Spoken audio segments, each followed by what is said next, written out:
James, do you know, I assume, but some of following Major League Pickleball this season has been a little more difficult than last year. Some information's unclear, but can people make trades in between each event like last year? I think so, and I can't tell you why, but I actually know so. Okay, I sure. know so. I actually think that you can make trades before the first event. Really?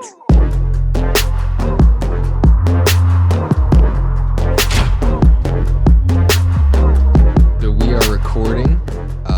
We've got Chris Olson, the Pickleball Studio on Instagram and YouTube on the podcast. He was nice enough to get me on his podcast, and some said in the YouTube comments that that was actually the greatest podcast in the history of all 10 or so of Chris's podcasts. You know, they did say that, and it was really unfortunate because like this is going to inflate his ego so much when he sees this comment. Yeah, I knew during the pod, I knew about halfway through that just the flow, the rhythm, me with my 6th or 7th roast towards you, I knew that pod was going to take off, and it got less views than Anna's pod, which was unfortunate but expected. But I think the comments were more, maybe even more positive. But I'm not gonna lie, when I was editing it, I was like, I wonder if I cut some of these roasts out so he doesn't look so bad. I was like, if you don't know James, this might sound really aggressive. Yeah, it was a lot. It was funny because, so for those of you that don't know, Chris came down with Pickleball Will and Kyle, that pickleball guy on Instagram, to Nashville. And they came down, we did content for a week or so, maybe a little less. And for whatever reason, the four of us, when we were hanging out, we all, mostly me, but all of us had a tendency to just start roasting Chris at any moment. We would go in on Chris, and it was quick and it was natural. It wasn't even something that we had to try to do. They just kind of, it just kind of flowed. And I think that was the funniest part about it, though, is there would be times where you guys would start making fun of me, and I would start to like rebuttal, like thinking, I didn't realize it was a joke initially. I was like, oh, okay, we're just in one of these again. Yeah. What was your feeling on that trip? Oh, it was great. I mean, I thought it was a ton of fun. Here's what I was worried about. I was like, I knew not that much about you. Obviously, I knew you were a good pickleball player, but I didn't know anything about your personality. But I was like, this guy is going to have to deal with 3 of us for several days in a row. I hope he has a personality that enjoys that. Otherwise, this is not going to be a fun time. And thankfully, you seem to just enjoy it the whole time. So it worked out great. I had a great time. That was one of my best weeks in Nashville. I mean, you guys saw my apartment. There was nothing to do. It was not fun. And yeah, is your new place like that? It's way better. It's way better. Good. Yeah, it's not that I'm going to let you into this one, but it's it's nice. It's I mean, because Anna's here. I'm with Anna, so she's making things a lot nicer than. So it's not because you made it nicer. It's because Anna made it nice. Oh, it's almost all Anna. Yeah, I don't know anything about anything other than pickleball. Yeah, that's how it went with my wife too. If when I moved into my first apartment, if she wasn't around, I wouldn't have had a dining table. She was like, why would you not have a dining table? It's like, I can eat at my desk. She's like, why would you do that? And I imagine you're the same way, except you would just be like, I could just eat on the floor. Why do I need a couch? Yeah. Yep. Well, yeah, that was a great week, but now it's time to get into it. So let's hear it. This is what we all want to hear from Chris. We are going to have tiers for our Major League Pickleball Premier League teams. There's going to be an A tier for the best teams, a B tier, and a C tier. And I figured that would be the right way to do it with Chris, because Chris has his tiers for pickleball paddles. That's kind of what he does. So I figured this could be easy for him. He doesn't have to, this is an easy transition. So that's right. 3 tiers, 12 teams, 4 teams per tier. So I think how we should do it is, Chris, you go first with your A tier, and then I'll tell you my A tier, and we'll talk about it. All right. Sounds good. My A tier, and I'm also realizing this just now, I should have based this all on what pickleball paddles they were using. That would have been really on brand for me. But unfortunately, I didn't do that. That's a good idea. That would actually be really funny to do.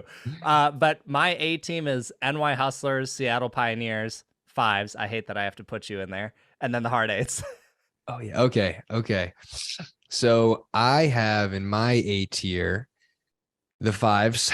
I got to put myself on the A tier. The Seattle Pioneers, Ben's team, the Hard Eights, and Milwaukee. Oh, you put Milwaukee. Okay. Okay. Yeah. So we have 3 teams in common out of those 4. Yeah. Yeah. It doesn't surprise me. I mean, of those teams, like they're all really good. So you're going to definitely see some overlap there. Oh, yeah. Yeah.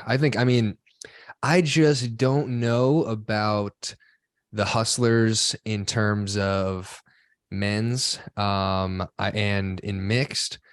I don't know how much I can say about that because I love both of those guys. I just don't know how they're going to mesh with Tyson on the left. I think he's arguably the best right side guy in the game, one of the top 3 right side guys in the game. Such a good forehand, cross court dinker, forehand, his drops, his drives. But in the Premier League on the left, I don't know how that's going to go. And I just don't know how their styles are going to mesh because Rafa is so aggressive and he's got really fast hands, great power, likes to speed it up. And Tyson is, probably the most solid guy, one of the most solid guys in the game, likes to be more patient, does not, I don't know if his bread and butter is those firefights as much, especially on the left side where he's got to make a decision instead of just slide to his backhand. Well, when he plays with Jay, do they stack him on the right? I feel like I see them on both sides all the time, but maybe I'm recalling that wrong. No, you're right about okay. So they started the year with Tyson on the right and Jay on the left, and they didn't have much success at all. Tyson and Jay, as people know, were not the team that they had hoped to be. And not to say they didn't have any success, but they didn't have as much. And they tried to switch it up. But if you watch them play, for whatever reason, when Jay's on the right, he's still taking the middle. So Jay actually comes over and takes the middle with his backhand. So that could be something that does play to Tyson's advantage because Rafa's a lefty, so he could take the middle with his forehand. And maybe, but I just don't know. I mean, I'm if afraid they go to a Dream Breaker, though, that'd be a good team. That's going to be a really good team. They've got, 3 out of 4 of them are good singles players. I mean, Tyson's a great singles player. Tyson's probably the second best singles player in the game. And Rafa's good, although I've beaten him pretty badly every time I've played him, but I've seen him play well. He'll just have to hope he doesn't go to a Dream Breaker against you. Yeah, I've heard about it. Him being good at I know he's good at singles. And the only concern there is Lacey Schneemann. I don't think she's bad at singles, but I don't, she's not going to be a liability, but she might be a bit of a liability, especially against us. If they play the Fives, we're going to beat them in a Dream Hey, Break. but 3 out of 4, that's a lot better than some of these other teams in the league. So, I mean, as long as the other 3 can do a good job, like they're fine. Yep. So what I want to hear your thoughts on, because I don't disagree. I mean, I think the Hustlers are at the top of the B tier. So what are your thoughts on the Hustlers? Yeah, I mean, I think what's going to be interesting to see is a lot of people talk about MLP being so energy based. And obviously, like, it's not only that you have to have a good team, but you're literally going to be able to hear these guys from like across the country while MLP is happening. It's like 3 of the loudest people you could have put on one team. Like, so I think that's going to be really fascinating to see. I really don't know that much about Lacey. Like, I've heard about her. I've seen her play a little bit, but I don't know how that will go in mixed. And I'm curious to see what pairings they'll do in mixed, which guy with which girl. But overall, I feel like they're going to be a really solid team. And like we said, a Dream Breaker, they're going to be really good. So I think they're going to be fun to watch. Probably one of the more entertaining teams to watch of the better teams. Probably the most entertaining. I mean, that's going to be crazy. That was something that's one of the things where, like Zane said it, I think he said like MLP is all about energy. Yeah. And that's going to be the team that has the most energy. Yeah, so for sure. Yeah, that's tough. I think that they have a good case to be in the A tier. I mean, I guess. Oh, Will, Oh, look, we got him joining in 6 minutes early. we have a Is he in? surprise guest. Is he in? I'm in. Hold up. There he is. Yo, what's up? What's Yo, up, yo, Will? yo. How's it going? Oh, it's going good. So sorry I'm late, guys. We played some pickleball. We went to go have lunch. I had one too many drinks. That's why I need extra time. And one too many drinks means I had one. So It we're means you good. had half of one, Will. Whoa, We know how whoa, this goes. whoa! Don't. You're Okay. probably right. So, Will, let me fill you in. I don't know if you have the tiers.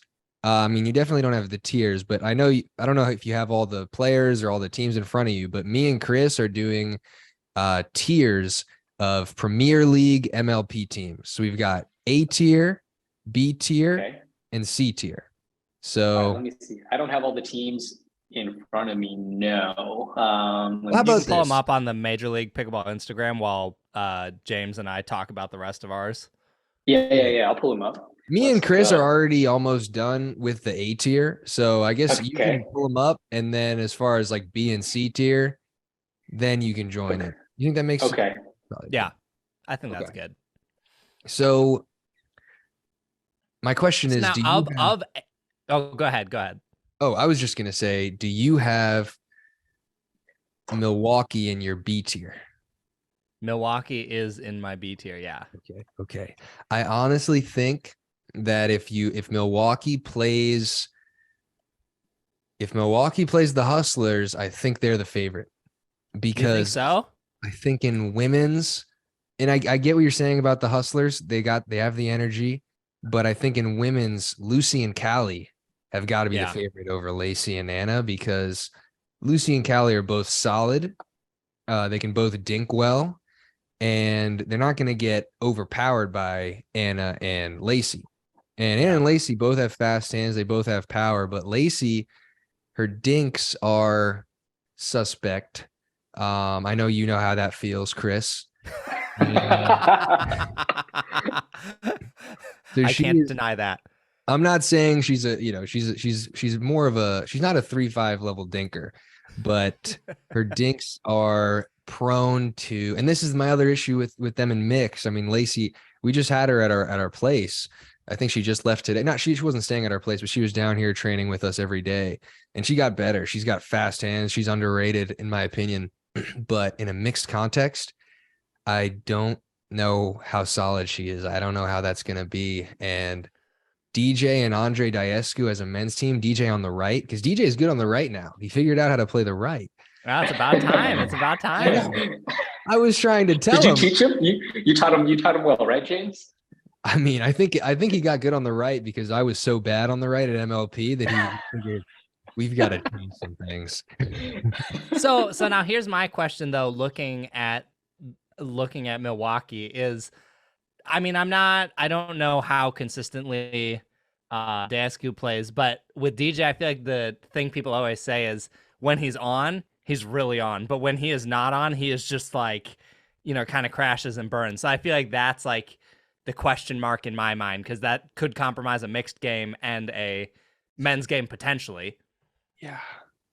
Whereas I feel like the NY Hustlers would just be more consistent potentially. Yeah.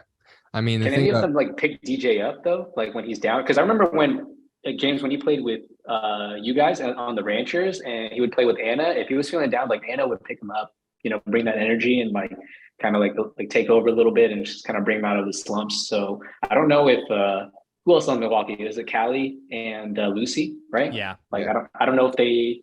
I mean, they probably could, but I don't know. I don't know how well they vibe with DJ. Yeah. I think they've definitely they've got different personalities than DJ. It's funny. DJ's personality fit in well with the Ranchers. I mean, we were all very, we definitely had a good rapport, but Callie, Lucy, and Andre, they're very different from DJ. They're all very, very professional seeming. I mean, I practice with Andre here and there. He practices intensely. Not to say that DJ isn't professional, but he's a little more like me. And yeah. so we'll see. But I think one thing about DJ is he is a little hot and cold, but if he's on the right side, it kind of minimizes the decisions he has to make. So that's kind of why, like, you know, when Will would play with Chris, you would want to put Will on the left and Chris on the right, because if you've got a guy like Chris who has a tough time with a lot of things, but with I think the list is so long. It's a lot. He'd have a tough time reading the whole list out. But I would say that when it comes down to decision making, you want the left side guy to be taking, you know, 60% of the court, nothing crazy, but they're going to be taking more of the court, and you want somebody you can kind of trust to make solid, consistent decisions. And the right side guy generally doesn't have as many options. So it's easy if you're hot and cold, there's more of a concrete, specific option. And it's so now here's my question though. Who do you think between those two is a better left side player overall? I would think it's DJ, but I think it's Andre. Yeah, you really think so? I think so too. Okay. I guess I just haven't seen enough of him play. I've just seen more of DJ play, so. Well, DJ is more talented than Andre. Andre does not have a lot of power. He uses the 002, and his power levels are, you know, not high. He's not hitting the ball that hard. And it's weird because he's like 6'5", and you'd think that with that paddle, he would be clobbering the ball like me, but no, he's not. He doesn't hit the ball. Not many people can clobber the ball like James. No, and definitely not him. I mean, so it's funny because he's so big, takes up a lot of space, takes a lot of court, but he's not really at the premier level as a left side guy. He's more of like a solid guy. He's got great defense. He's a good dinker. He gets up to the kitchen really well. It's tough to put the ball away on him. And it's funny. He's kind of like, in my opinion, he's more of like kind of safe. He's like a 6'5" Federico Staxrud. He is. Yeah, nothing against Andre, but I've noticed that when he attacks and stuff, they're always safe attacks for the most part. He'll reach in and he'll play aggressively, but I don't know. He's always waiting for that second ball, I would say, unless he gets an overhead. And I mean, I would not be on the other side of Andre when he has an overhead. I'm like, oh gosh. One time he hit it at MLP in Newport, and it like went into like the stands when I was statting or whatever, and Deckelbar was defending. That was the time, and he hit it so hard. I was like, "There's no way it's coming this way." But he hit this crazy angle, and then Deckel like was gonna get it back, and he lobbed over the umbrella that I put it to block the sun. Like Deckel's lob like hit underneath the umbrella, and I felt really bad. I was like, "Oh, whoops, yeah. My bad, Deckel." Yeah. Definitely. All right. Do you think it's time to go to? Are you ready, Will? For Yeah, I mean, I pulled it up, but I don't know who you guys put in A tier. So oh, that's fine. We'll just skip your A tier because I'm sure most of that overlaps, and I'm sure B tier is going to be similar. Well, this is your B tier, so let's hear your B tier first, and then Chris's. No, let's go Chris, because I mean, I got pulled up, but I haven't had a chance to like really like look through them. Okay. Oh, you hear that, James? He's just going to copy my answers. How about this? I'll go first. Yes. Okay. So my B tier, number one in my B tier is the Hustlers. We already talked about why. And then we've got BLQK and Florida Smash and the Mad Drops. And I would say if there were sub tiers within that B tier, I think that Florida Smash might be a little better than BLQK, and I think BLQK is a little better than the Mad Drops. So yeah, let's hear Chris's. Hi, Chris. All right. I've got I'm seeing an overlap here. Let me readjust this. All right. Okay, I think I fixed it. All right. I've got in my B team BLQK, the Milwaukee Mashers, Mad Drops, and then the Night Owls. Yes. I also had Night Owls, BLQK, and I actually had the Mashers. You had Mashers in there too? Yeah, I had Mashers in there. Who was your fourth? Let's see. I guess no. let's see, going through probably the Mad Drops. I think you had Mad Drops in there already, right? Yeah. Yeah, I already had Mad Drops. So I guess it would be ATX Pickleballers. Okay. Yeah. Okay. Well, I mean, because it's all, and I mean, we talked about this on our pod, Chris, but it was just like, if it comes down to energy, right? Because Zane said it's like, yo, MLP isn't about pickleball, it's about energy. And, you know, and I don't know if ATX Pickleballers will bring the energy. I mean, you got J-Dub, you know, Gabriel Tardio. I mean, the Kawamotos, you know, can bring some hype, but like, I don't know, I feel like they're kind of reserved, you know, like, would they get loud? I don't know. Yeah. I don't know, James, can you chime in on that? I mean, you played with them. No, the Kawamotos bring hype like Chris Olson. They bring hype for sure. Brings power. They don't. They don't. So they don't. The short answer is they don't. They might think they do, but no, I don't think they think they do either. I mean, they bring a lot of things. The Kawamotos are, in my opinion, They're rock solid. I mean, I think Jackie, when I've played with her, it's like she's probably the best mixed player I've played with. And it's just, you know, shocking how consistent she is. But yeah, I've got ATX in my C tier also. But so who do I have in my B tier? So I've got BLQK, the Hustlers, Florida Smash, and the Mad Drops. So the one that doesn't overlap. The difference in mine was Mashers and Night Owls, I think, right? Yeah. So okay. So then the one that I have in the B tier that you have in the C tier is the Florida Smash. Okay. Yep. Right. Yeah. Because I have the Florida Smash in the B tier. Yep. I personally think that the Florida Smash has a very good team, probably a contender to. I think they're built in a way where they could beat pretty much any team, just because Jesse Irvin, in my opinion, is second best mixed player in the game. Yes. He is mixed doubles really good. And then there's Travis. If she plays with Travis, that's a team that nobody wants to play. I mean, Travis in mixed is, you know, he got bronze with Etta Wright at the PPA in Dallas. He is a really good mixed player. He's getting better too every tournament. I think he's a stud. And then Travis and Colin, that's a good team. Like stylistic team, they mash up well. And then Georgia is very, very talented, prone to inconsistency. So that could be it. But I think in an MLP style situation, she's going to stay engaged. Yeah, so they're definitely a dark horse contender for me. I think just kind of flying a little under the radar, but yeah, I think they're solid. You know, and obviously I'm a little biased just because I mean I played for Florida Smash in minor league, so you know, obviously I've talked to Travis a little bit and whatnot. So yeah. So basically, Will's opinion doesn't count. There's too much of a bias. Okay, well, you say, well, I'm just telling you like it is.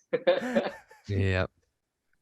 Yeah, no, I think those all make sense. I think once you get to B and C tier, well, okay, there's a couple of teams in C tier for me that are just definitive C tier, but you can kind of swap some of them around where it's like some could move up to A, some could move to C. Like they could kind of go either way.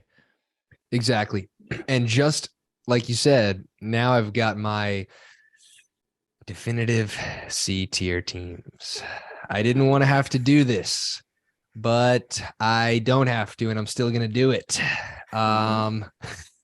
Okay. Definitive C tier team number one. Well, I'll tell you my C tier. So my C tier is the Night Owls, ATX. Those two are not definitive C tier teams.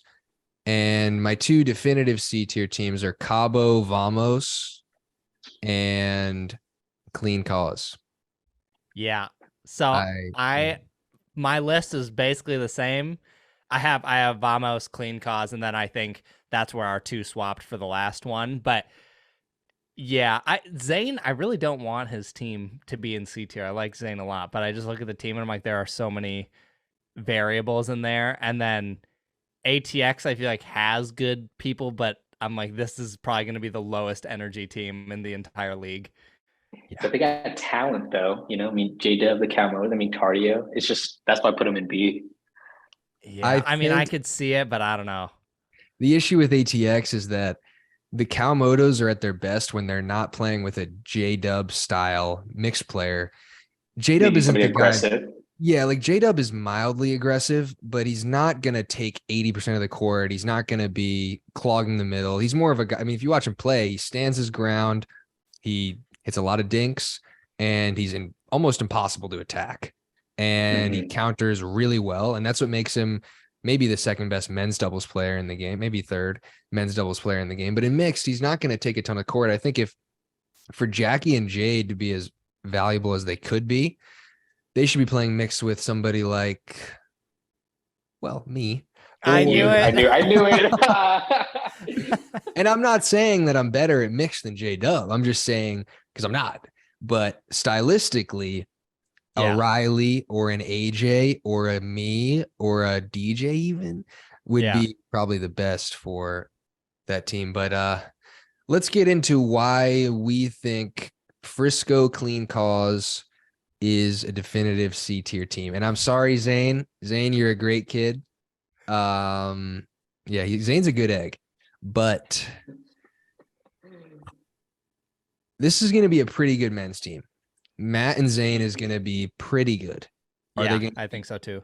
And the only problem with the fact that, well, I don't think, I think they're stylistically going to match up well. So I don't think that's a huge problem because Matt actually likes to play the left. He's on the right with Riley because that's just how things have gone, and Riley's the better player. Yep. But Matt will be on the left there, and Zane will be on the right. And they're a pretty good men's team. They're not a world-beating men's team. And the problem with that is that that's the best part of their team.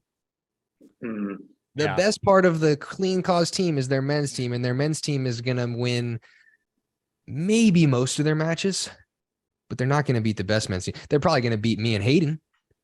We're not the best men. That James actually finally said one where he won't win it. I'm shocked. I mean, at this point, because I said that, we probably will. But just to prove you wrong, Chris, I think now you've just instigated like the seed in James's heart to like prove you wrong. That's okay. I'll be at the MLP. We can do an interview with James right afterwards. Oh gosh. Okay. But yeah, what are your thoughts? What are Chris's thoughts first on Clean Cause? Yeah, I mean, you and I talked about this a little bit just before the podcast, but if they go to a Dream Breaker, that is going to be really interesting. I think Yana's at least Yana's good, right? Decent at singles, right? And then obviously Zane, but I've never seen Lino play and Matt Wright. I've literally never seen him play, and there's no way that's going to end well. I'm sure Matt can hold his own. Didn't he play a lot of like tennis, coming up? Yeah, maybe 20 years ago. Matt's 46, Will. Okay. Wait, is he 46? I thought it was 44. No, according to he's 47. According to the site at Major League Pickleball, he's 47. What? 47. Yeah. Dude, the senior pros better be terrified. Only 3 years. He's going to dominate senior pro. Oh my let me say this. I mean, I've watched Matt play men's dubs probably 30 hours of my life. Honestly, probably 30 hours of my life. And I was not like I was focused on Matt, but I was watching the whole match and Matt was a part of it for 30 hours.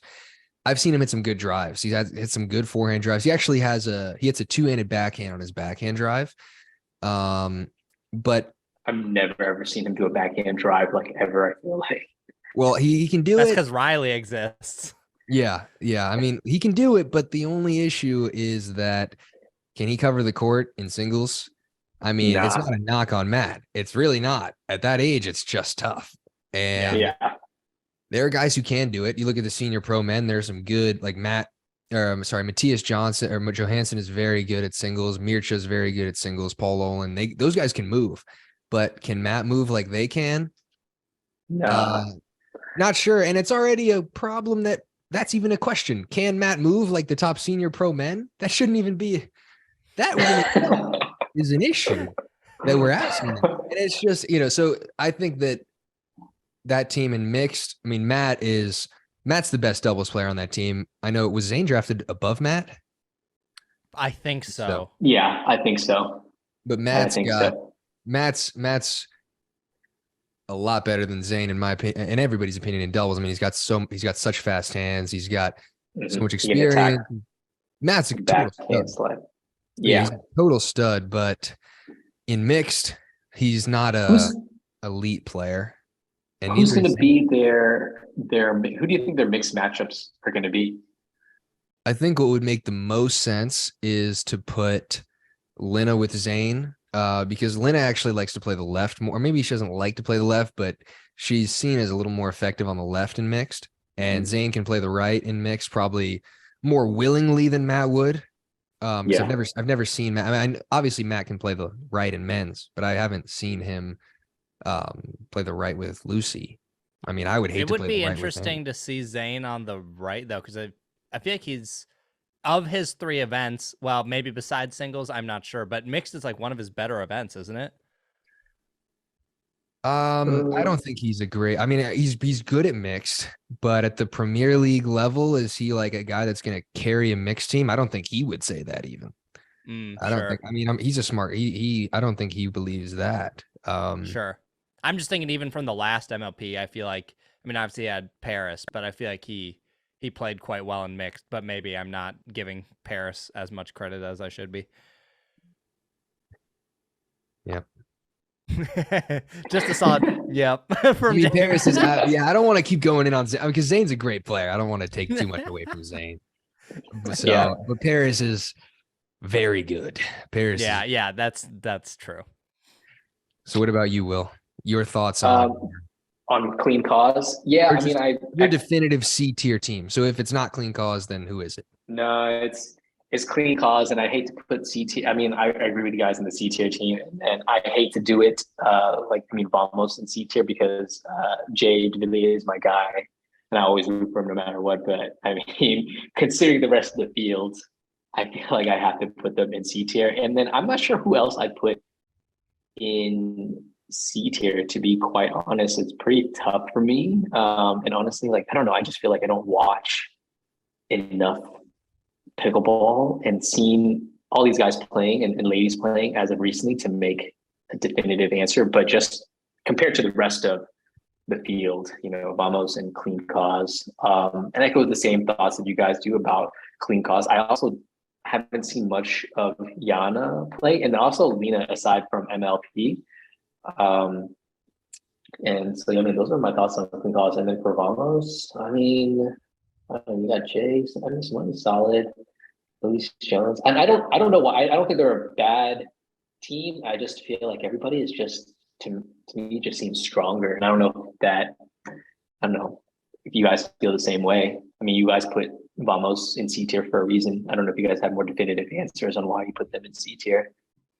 Yeah, I mean, I would just really quick basically say that, well, first of all, like for Clean Cause, I mean, Yana has some really good mixed results. She got bronze with Thomas, and she can hit some really, really good forehand cross court dinks that are just biting and aggressive, and she is good. Everybody's good in the Premier League. That's the thing. I just don't think that team is great. I mean, that's the same thing with Cabo Vamos. I think that Cabo Vamos looks like they would be a solid team in 2022. But now we have the PPA pros, and even as Cabo Vamos is built now, I wouldn't even really consider them to be. I'd say maybe they're a top 3 team, top 4 team last year. Yeah, but they're not even an overwhelming favorite last year. But if you look at the fives or the any A tier team, if you put that team last year, it's a wrap, right? Like. So, I mean, that was the issue. Jay at 7 overall. He hit 7 overall. People were saying it was high. Yeah. Yeah. I just was talking to JW on the podcast, and he said the same thing. He said that it was too high, way too high. And I think you go with a Dylan Frazier there. I think Dylan provides more value across the board. And that's not going to be a strong women's team, if not maybe the weaker or one of the weakest women's teams. Simone and Elise. I mean, they don't really attack. I feel like they're just steady and they get a lot of balls back, but they don't.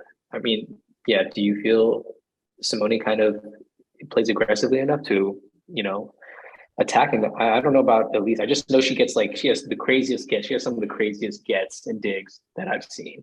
Elise is a stud. Elise is a great mix player, and she is, and so is Simone. But in women's, they're not going to be great, and in singles, they're not going to be great. And It's a You pretty don't think solid so? men's team. I mean, I guess Simona is getting old, but she used to play a lot of singles, right? I mean, There's a I don't know. lot I of feel like those skills don't go away. there's a lot of really good singles teams, man. These are some Mm. really tough singles team. And Eric Lang knows what I did to him last time. I knew you were just going to mention that. I don't know if Let's get Eric the Lang's going to timeout be great. moment. He might not be great in Dream Breakers just because he's still emotionally scarred from that last point. Poor Eric. Poor Eric. He's a No, great Eric's guy. probably moved on.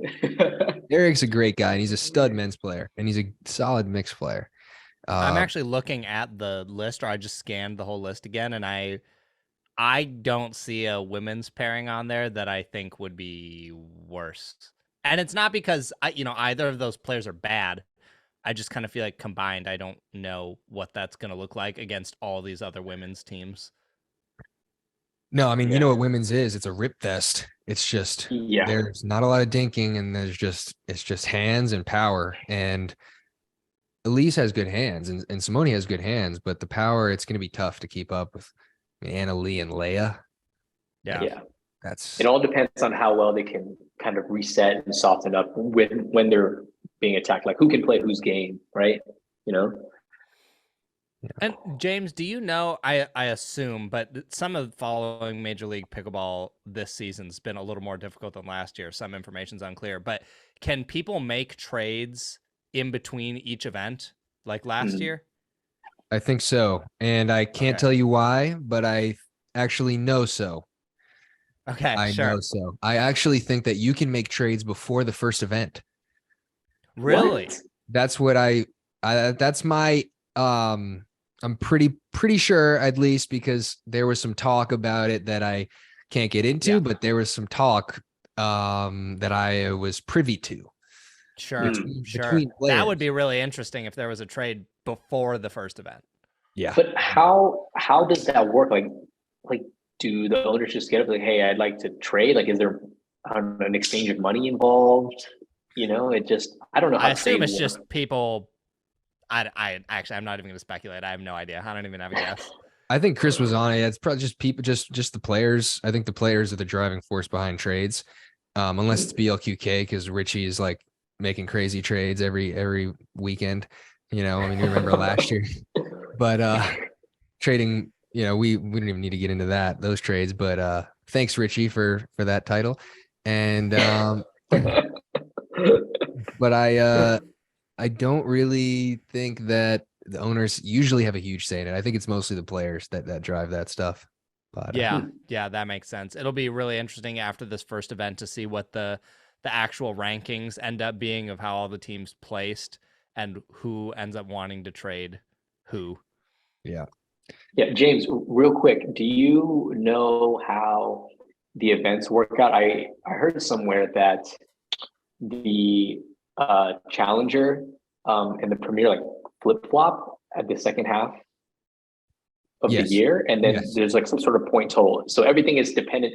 It's set up now so that this decides who plays premier in 2024, right? Is that how it works? Can you explain a little bit more in detail? That's exactly right. I don't know the exact point total details, but I do know that each team's going to have half of the year. So there's 6 total events, obviously 3 events each season, and each team is going to have 1 season in the Premier League, 1 season in the Challenger League. And I'm not sure how they're going to combine. I'd imagine they're weighted evenly, and however each team performs is combined in each league, and then that's going to be all added together, and the best teams are going to be in the Premier League next year, and the worst teams are going to be in the Challenger. Gotcha. And then, at each event, are they running the Challenger and Premier simultaneously? Like, are they just going to have enough courts to run all of those matches at once, or how's that work? That's what I was told. I can't confirm that, but I was told that. So Dude, that would be pretty hype if all Challenger and Premier events are going at the same time. In theory, that's like running 4 courts at a time. At least if you look at Columbus, we had 2 courts. It'll be interesting to see what 4 looks like, just because you would potentially split people in a lot of different ways, or you're just going to have the Challenger courts more empty than the Premier courts. True. You'd imagine that you'd want the crowd to be focused on maybe 2 courts just for that energy and the hype. But Yeah. All right. So let me get into one of the most important questions. I want to know this about both you guys. Okay. I'll start with Chris. How and why did you get into pickleball? Yes. So I had a friend who just, he was like, oh dude, we should hang out. And I was like, oh, what do you want to do? And he's like, oh, we should go play pickleball. And I was like, what the heck is pickleball? I was like, I have no idea what that is. And he's like, it's kind of like tennis, and since you played tennis, you'll probably like it. And this friend, he never played a racket sport in his life. I know he plays soccer and hockey. He's like, he's pretty athletic, but we get there and I was like, oh, it's just small tennis. I was like, I will run laps. Geriatric tennis. Yeah, I was like, this is going to be so easy. And I think I got pickled 111, 311. Like, I couldn't understand how I was being beat so badly in this game. So after that, just another day in the life of Chris Olson. It still happens. Hey, but I probably wouldn't lose to him now. Okay. I immediately went to Dick's, though, bought some paddles, got my siblings into it. My wife got into it. Like, pretty much right after that, everything I did, like, pickleball just kind of consumed me, and I had never planned to, I actually told my wife and friends, I said, I will never make pickleball my job. I was like, I want this to be a hobby that doesn't burn me out. And here we are. It's not my job. So follow-up question, Chris. Why or for what reason, other than your obvious lack of skill, did you choose to focus on content creation? See, I really just felt bad for people that also had a lack of skill, like you and me. So I figured if I used my content to make lesser pros look good, they might have a better chance of making a living. So I'm trying to do you guys a favor. Oh, thank you, Chris. Oh man, you're doing God's work out there, Chris. Oh my God. I know. No one else was gonna do it for James. I'm really an angel for James. Making other players feel better about themselves, making his opponents feel great about themselves. Oh, make them feel real great. Feed them some ATPs, give them some overheads, the whole 9 yards. Oh, that's funny. Nah, it's good. But yeah, the content side of things, it's something I've done my whole life. I've done filmmaking for like 10 years. I've done YouTube since I was like 12 when I did speed cubing. And just when I looked at YouTube and pickleball, I was like, there's no one really making high quality pickleball content. I could still tell the content in pickleball was very early, and I felt like I would have a head start if I started doing it. And so I said I'd make one video, and if it did well, like maybe I'd consider it. The video did really well. It was like 40,000 views in a week or something. And I was like, oh, okay. Like there's clearly a demand for this. I should just do more of it. Yeah. I mean, I think you're definitely at the top, there's not a lot of competition right now in terms of content creation, but you are definitely doing it the best. Aside from Pickleball Will, obviously. I mean, it's like there's just a professional nature about your podcast, about your videos. I think you have the paddle reviews are like very good, engaging, and also pretty funny. The Franklin one was hilarious. The Franklin review. My favorite part is the JW clips. Yeah, I know. I mean, So I don't know if you can talk about this on the podcast, and if you can't, I totally understand. But do you know if JW has seen that? Oh, he's seen it. Yeah, he probably thinks it's hilarious. Well, I think he thought it a lot. I think he thought it was a lot funnier than his mom did. I don't know if his mom liked it, because I know that his mom saw it, and I'm going to have to run this by her. I might have to edit this part out, but she saw it and she didn't like it at all. But she's cool. I mean, she's not, Julie's awesome. She's not. No, Julie is awesome. We both love Julie. I definitely, when I put that in there, I was like, okay, this might be on the edgier side of things that I've put in one of my reviews. But when I saw the clips, I was like, how can you not? The consumers need to see those clips because they need to know before they know. Here's the thing, though. I can't feel that bad, because every consumer who has bought it and messaged me is like, dude, I hate this thing. Like, it is not a good paddle. So I wasn't wrong. No, it's shocking. There's people out there who like it. right? There's people out there who like it, don't they? Don't they Well, get I've not met one person oh, besides the Johnsons who say they like that paddle. Yeah, I mean, I'm not going to speak for the Johnsons. I'm sure they love the paddle, but I've seen, I've got a friend Dave who used it, and he said that it brought his game down about one full duper point. He was shocked at how bad everything was. I mean, everything was just, yeah, it's just, there's nothing redeeming about the paddle. It's like, it's the response is inconsistent, so the control is bad, but the grid is also weird. It's not a real carbon fiber face, and then the pop is also not anything special. It's James, did you see the video I posted last night of snapping the paddle? Oh yes, I saw you snap the unibody. Yeah.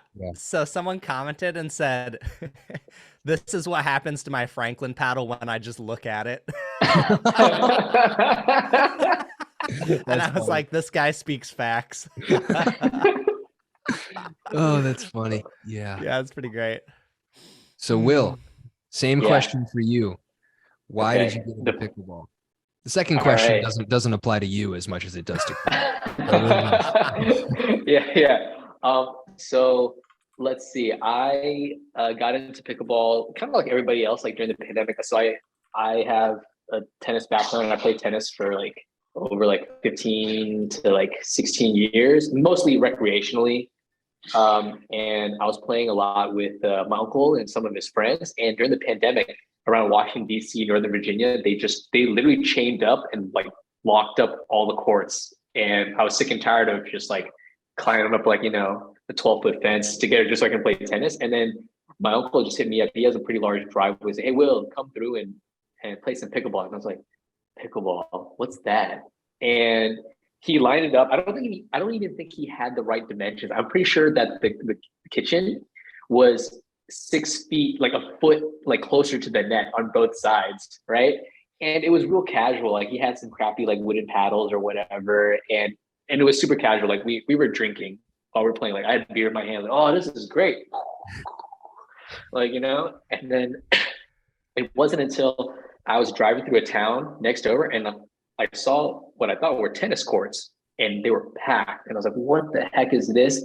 And I got closer, and I was like, "This place it's way too dense for this many people to be on a tennis court." And there was 10 dedicated pickleball courts here, and I was like, "Holy crap!" And it was just filled to the brim. And then I just decided to swing by in a park and go check it out. And somebody was like, "Hey, we need a floor." And he's like, "Hey, do you play?" And then I was like, "Yeah." And they gave me a paddle, and I got smoked by like this old dude. He was like named Sam. He was like 75 years old, and I was like, "What the?" Like I was like, "There's no way." I was like, I play tennis. I'm like 4.0 to 4.5 in tennis. Me and my team just came back from like mid-Atlantic sectionals or whatever, and I was like, "There's no way." And I got smoked. I was like, "What the heck is going on?"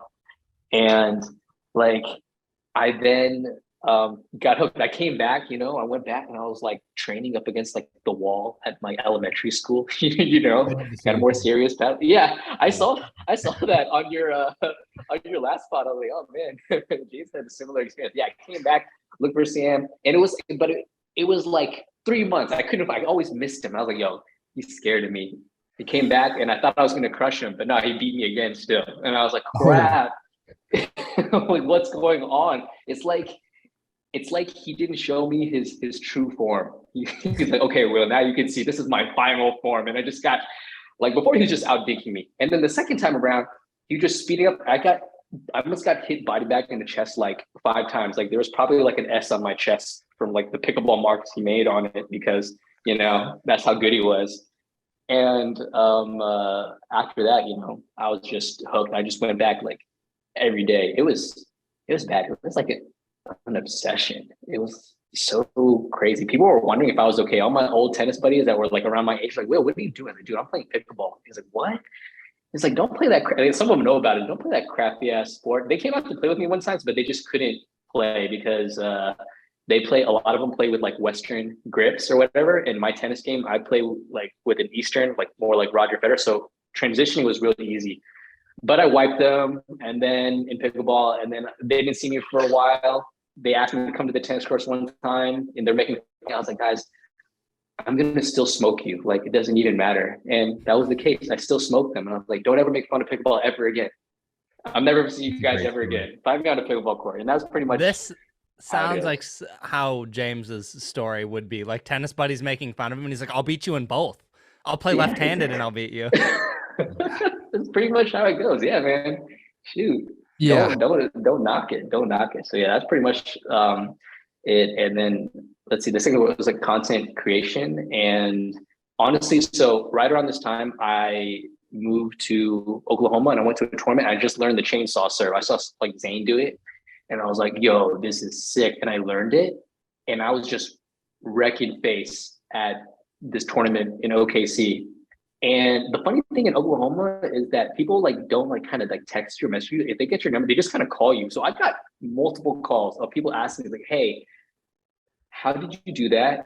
How do I combat against it?" Like, and props to them, because like they weren't just complaining about it, they were really trying to learn and like counter it. And so I got so many calls. I was sick and tired of saying the same stuff. So I was like, you know what? I'm just gonna make a video. I used to make videos beforehand. I did a lot of like kung fu, like stunt Jackie Chan style, like films with some of my buddies. So I made a video on the chainsaw. So it came around the same time Chris's video came out, and he took all my views. I was like the first. I think I was out like a week before, and then Chris came and he took all my views. And I was like, "Who the hell is this guy? Like, it's taking my shine." I was so mad. You know what I'm saying? And he made good videos. That's the thing. His video is actually good, and it actually pissed me off even more. And I was like, you know what? I got to challenge this guy. And that's how the story of me and Chris, man. I literally hit up on Instagram with, "Hey, man, I saw your video. I don't appreciate you taking my clout.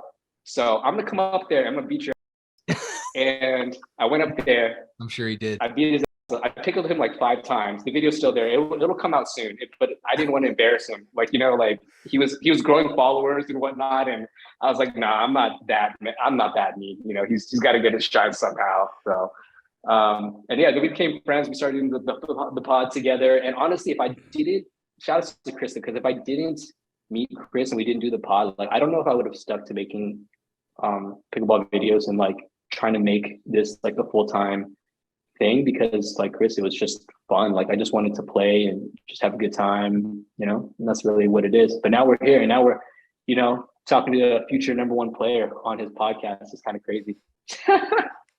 We'll see about that. We'll see about that. Wow. Well, that's a great story. That's probably better than Chris's story. Not that I didn't expect that. But I guess that's we're ranking stories now. Stories now. That's right. Yeah. Ranking. My story's 6.0 plus. Chris 3.5 at best. I'll take it. If we're ranking the stories. Yeah, he's 3.5. Being a 3.5 is not just pickleball. It's everything. It's a lifestyle. It kind of just extends to. It's a life. It's just who he is. He embodies it and he embraces it. I dedicated my life to it. I've fully embraced it. Yeah. Here's a question. Yeah. Do you have a training plan, Chris? Are you training to get good? Because I think it'd be the funniest villain origin story of all time if you decided, I've had enough. I'm going to get in the gym. I'm going to start, I don't know, taking steroids, doing whatever I can, training for 8 hours a day, and I'm going to take over the pro game. And I'm going to be the best player in the world. Be hilarious. Could you imagine Chris in the gym, like doing dumbbells with pickleballs, and they're just like, "Oh yeah, this is good." In his room, in bed at night, like refusing to like cuddle with his wife because he's like, "Sorry, I gotta visualize. I'm visualizing dink." Just because that's what I do that. Just literally all in. So here's the thing. I don't have a specific training plan right now, but I do. I mean, just like anyone else, I want to be as good as I can. And I think within the time I'm playing pickleball, if I could ever play a pro event, that would be amazing. With how I'm currently treating content, I don't know how realistic it is, but I look at someone like Kyle. Obviously, he was already a high-level athlete. I believe he played D1 basketball. It's like he had that going for him already.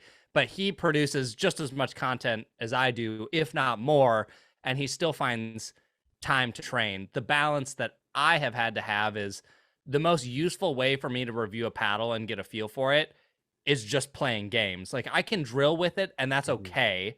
I get a feel for it, but it's not great. When I play games, I get a perfect understanding of it.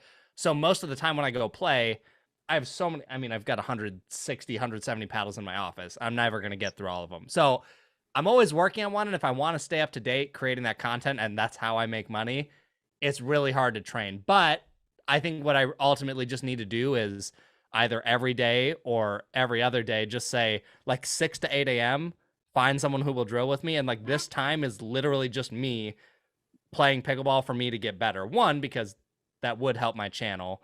And two, you know, I'd like to just be as good at the sport as I can be. So no specific plan right now, but I do want to implement that more than I am now. Okay. That's a little bit less exciting of a response than I was hoping for. I wanted Chris. I'm here to train. I'm going to go home. I mean, here's the thing, James. Before I die, I will beat you in a pro tournament. That's what we'll end with that. With that training plan? Yeah. Your training plan was, I mean, maybe here and there I'll try to. James would have to die first, like prematurely die first, and then you'd have to like hit a dink to him on his tombstone for you to, 11 times. Just you wait. When that matchup is on center court, it's going to be the most streamed match in pickleball. Oh, I would imagine if I'm losing to Chris in a pro game, in a pro match, in any pro anything, that's the least of my problems. You quit. That's the least of my worries. I've got bigger issues. I've got to reevaluate everything I've ever known. I mean, my whole reality is flipped. Start making content. I'll focus on content. Yeah, there you go. We'll just swap roles. You'll be making content about what position my team is in for MLP. That'd be a crazy, like, different universe, alternative universe. It's an alternate universe. Hey, my name is James Ignatowich, and I'm here to talk about Chris Olson's team, the Fives. Chris Olson and Anna Lee Waters. No, we'll be called the 3 5s. Get out of here. That's so good. It'd be so good. Okay, so we have about 15 minutes left or less. So we'll just do one last topic. And I will let you guys take the most of the reins on this because I read most of the article, but I didn't finish it. And I do have some info that I could probably, I'll let you guys start off with this, but the NML article, the most recent one, paddle modifications for top pros, is the latest issue in pickleball's paddle mess. Yes. I definitely have thoughts on this. This guy's trying to steal my my podcast topic. Good thing mine's going to come out before James as well. Well, like you didn't even know about it until I messaged you about it, right? Did you hear about it before? Yeah, I was editing the Zane doc when you texted it to me. Gotcha. But the thing is that the NML article came out, but we kind of heard about it and was actually thinking about this beforehand already. But I think the NML article just kind of solidified it because like Chris would always say, yo, how is Anna Lee Waters, doing so well? How's she hitting some of these shots? And there was rumors that she was using something else. And of course, when the post came up as well, but it didn't seem that big of a deal to me because, I mean, in professional tennis, the rackets that the professional tennis players play with are not the ones that the consumers get. They're like modified. They're, custom to the specs, and they're just paint shops to make them look like what's on the market. So it wasn't that big of a deal to me. So, but I don't know. I figured Chris would find it interesting. So I don't know, Chris, what do you think about it? There's definitely some weird stuff going on with paddles within the space. And I mean, you've had some experiences with it that I hope that, we talk about more because I don't know, it just needs to be put out there because something fishy is going on. Yeah, no, I mean, I think everyone has known for a while that there's a lot of shady business going on with paddles. I think the rules just need to change a lot. Obviously in tennis, people can use painted rackets, like, they can have them set up, whatever. But the way pickleball paddle approval process is, it's like, even if you just change a graphic on your paddle, you're technically supposed to resubmit that. And I know for a fact, a couple of pros that have used paddles with old graphic on it but it's a different internal. So there's no way you're going to know unless you just know a lot about paddles and you hit them. So it doesn't, when this article came out, it wasn't necessarily that it was surprising. Maybe I wasn't looking at the paddle tech players that heavily. Like in the back of my mind, it was kind of always like, how on earth does Anna Leigh hit some of these top spin shots? Like in all my tests with the paddle tech paddle, the spin is, one of the lowest it could be for any paddle. And obviously pro players are going to put significantly more spin on it than I can. But I just think some of the shots I see, I'm like, this is straight up like a Yola, a power air, or whatever. Like it's just unreal amounts. It's just easier to do. Yeah. I think it's not impossible, like, considering the skills of some of these pro players, but it would definitely be a lot easier if you had more access to spin and spin potential, Yeah. So I don't know. The whole thing, it's the paddles, the USIP needs to fix stuff. Everything about it's very dodgy. At this point, it feels, without someone coming forward and saying it, I feel like we all know that this is happening. Well, okay, I know for a fact this is happening with some paddles. I'm just not gonna say who, but yeah, it's definitely happening, like for sure. And I think something needs to be done about it. Yeah. Do you remember when we were at APP Atlanta this in 2022 this past year? Because we were talking to it was Byron, right? He's one of the head reps, right? And he said, hey, he talked about there's a pro match and someone was sponsored by a certain paddle company. I'm not sure. I don't remember the name. He didn't say who. But he didn't say who. But they're playing with their sponsored paddle, but he didn't really like it, right? But he went back to his old paddle, and the pro player actually painted his old paddle to look like his new sponsored paddle, and he got caught. Yeah. And I was like, oh, dang, what happened to him? And I mean, Byron said, not sure, to be quite honest. And that's the thing. There's very little, I guess, consequences or repercussions for doing these types of things with paddles, because there's not enough transparency. And I don't know, maybe they need to like bring some fines or something, just like, because you need to make, I don't know, you need to make things kind of transparent and fair. Not to say it's unfair. Like, if Anna Leigh Waters and like Coop are playing with carbon fiber paddles like everybody else is, so why not just say that you are? I mean, obviously you're in your contract with Paddle Tech or whatnot, but still, it's kind of just like, if that's the case, Paddle Tech, like, why, if you're already making it, right, why not just make it official if this is true, right? Why go through trying to hide it? It just makes you look bad. It makes your players look bad, and it's just not good for the sport and the community in general, Yeah. I mean, James, from your perspective, like, Grit, obviously PPA kind of started testing paddles, but not really. Like, there's been some things implemented, but from a lot of the pros I've talked to, everyone knows the Grit game is kind of out of control and out of hand. As a pro player, does that bother you, not bother you?